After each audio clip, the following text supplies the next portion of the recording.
Amda ekibiina ekirikwegitwamu abikiriza omu nkiriza y'ekikaturu kikurwa omu Burengero Izooba baitu abarikutuura omuri Kampala batandikire ehuriro y'okurundaana miliyoni 600 ezigyendereire okuhwera abantu ba Nyabwina omu Rushema omu nshonga z'ebyamagara. Abantu baza omu myanya etari emwe n'emwe buri mwaka kandi ahaba omwaka ogu nibenda kuza omuri Nyabwina omu Rushema okubaho omuganda omu byamagara. Omukoro ogu gukoreirwe aha Hotel Africana.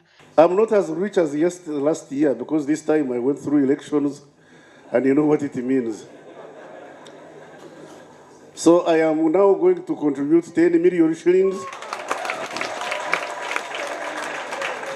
And General Musanyufu will bring it because me, I'm not a very good Christian.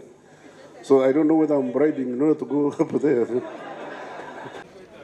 Omukoro gushyiriweho n'umuhezi wa mukuru w'ihanga kandi obera ari omugyenyi mukuru ahireyo miliyoni 10 kandi yaraganisa no kuganiraho na mukuru w'ihanga okubashagika.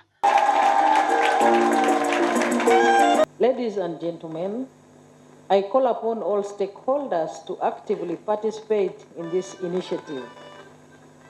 Local leaders, health workers, and community members must take ownership of this program to ensure its success and sustainability.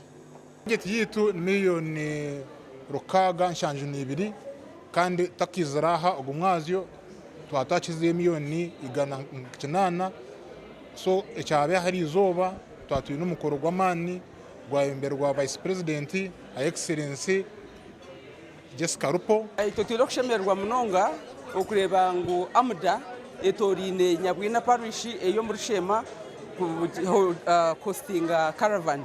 Eky'abantu ba burijo kwata bakekoramo ekintu aha rubaju rwa government na naha muntu wena ekini cyoreka okundi ihanga ryawe ningashe kibayesire patriotism nogwo kubaho ebiro bina kutebera omukaga byo kwa mwenda 2026 gasha kwa Jimmy Muhumza.